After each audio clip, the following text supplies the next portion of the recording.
सबैलाई नमस्कार। आज चाहिँ चस्मा छोड्नु हुँदैन। अस्ति चस्मा छोडेर धुलो धुवा भएर आज पनि फेरि अर्को भिडियो लिएर आइसकेका छौँ हामी विशाल पिङ्की अफिसियल युट्युब च्यानलबाट। भदौ 3 गते हो। हामी चाहिँ यतिकै बसिरहेको बेला बोरिङ भइसकेपछि अब के गर्ने त, अलि टाइप्सको के भन्छ त्यो इन्टरटेन घुम्ने एउटा अप्सन आयो, अर्को चाहिँ नाटक हेर्ने आयो, फिल्म हेर्ने। यो तीनवटा अप्सनमा कुन चाहिँ चुज गर्ने भनेर अहिलेसम्म डिसाइड भएको छैन। एकछिनपछि डिसाइड गरौँला, तर पहिला हामी रेडी हौँ भनेर 1:20 सम्म चाहिँ हामी रेडी भयौँ। पानी त पर्न सक्छ नि, यो मौसमको त भरै छैन।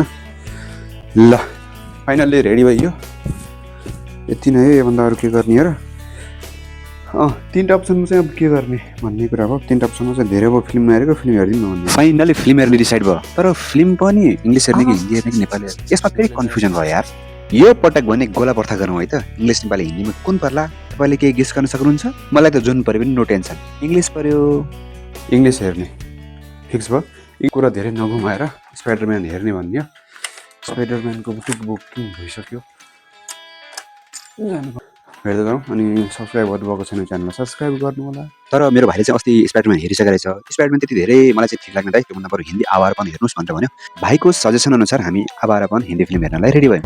हाम्रो स्टुडियोको घडीमा 1:31 गएको छ र यहाँको वातावरण एकदमै क्लाउडी छ, तर घाम लागिरहेको छ। 2 बजेको सो रहेछ। एनबी सेन्टरमा हामीले टिकट बुक गऱ्यौँ र लाग्यौँ। यो चाहिँ एनबी सेन्टरको टिकट काउन्टर हो, जुन ग्राउन्ड फ्लोरमा थियो। हामीले टिकट काट्यौँ। आज वेडनेसडे भएको हुनाले डिस्काउन्ट रहेछ, 200मा मात्रै हामीले काट्यौँ 2 जनालाई। यो चाहिँ रुल्स हो। ल आयो लिफ्ट आयो।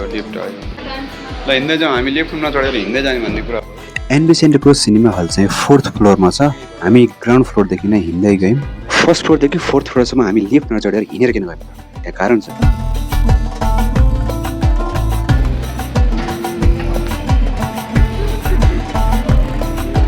अब फिल्म हलभित्र पसिसकेर फिल्म सुरु हुनुभन्दा अगाडि चाहिँ विज्ञापनहरू आउँछ। त्योभन्दा बरु अब्जर्भ गर्दै विन्डो सपिङ गर्दै हिँडौँ न भन्ने कुरा हो। अनि पब्लिकमा चाहिँ म अहिले यो मान्छेको अगाडि चाहिँ यसै क्यामेरामा हिँड्दै बोल्दै यसो भ्लगिङ गर्न चाहिँ अलिकति असहज भइरहेको छ। म बिस्तारै यसलाई चाहिँ इम्प्रुभ सिक्नेछु।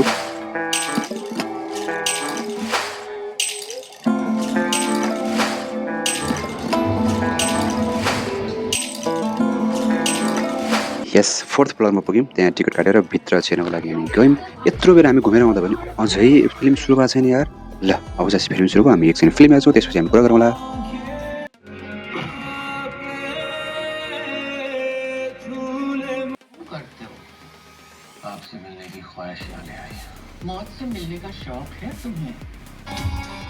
ल कति छिट्टै इन्टरभल टाइम भइसकेको छ। फर्स्ट हाफ त एकदमै मन पर्यो। हाम्रो Nepali film Elephant in the फकले इन्टरनेसनली एकदमै एप्रिसिएसन पाएको, त्यसको लागि एकदमै बिग कङ्ग्रेचुलेसन। मैले चाहिँ यो आवारपन 1 हेरेको थिइनँ, नहेर्दा पनि 2 मा चाहिँ एकदमै फ्ल्यासब्याकमा देखाइराखेको थियो। बुझिँदो रहेछ यस्तो कहानी रहेछ भन्ने कुरा।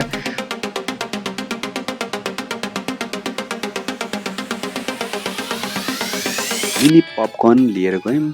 अनि पपकर्न खाँदै फिल्म हेर्दै, त्यो पनि आज एकदमै मन परेको मान्छेसँग, या 2 जना बुढाबुढी खानुको मजा नै बेग्लै हुन्छ कि।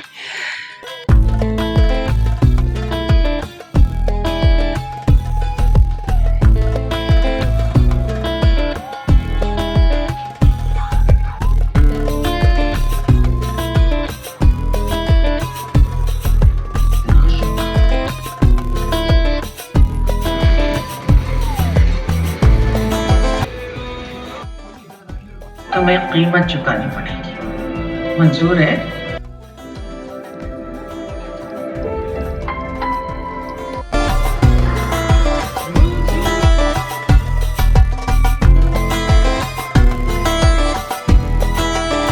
फाइनली फिल्म हेरिसकियो। फिल्मको रिभ्यू त गर्नु पऱ्यो, त्योभन्दा अगाडि चाहिँ म बाइक लिएर आउँछु। बाइक यहाँ छ। फिल्म ठिकै लाग्यो। हलमै आएर हेर्नुपर्ने त्यस्तो मलाई लागेन, तर पनि ठिकै छ। जियोस् एप्रिसिएसन गरौँ। जुन सब्जेक्ट उठाएको छ त्यो पनि राम्रो हो। फिल्म हेर्नुमा चाहिँ रिग्रेट भएन because of this actor Puran Gabi. Appreciation पनि बबालै पाउनु भएको रहेछ। म त वाइल्ड मोटिभेटेड भएँ। जिन्दगीमा यस्तै बबाल काम चाहिँ गर्नुपर्छ। पता चले किसी बच्ची को ढूंढ रहे हो तुम?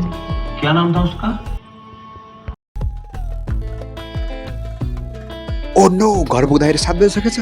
चाउलो भात पकाएर खाइयो। भोलि फेरि अर्को भिडियो भेटौँ। By by.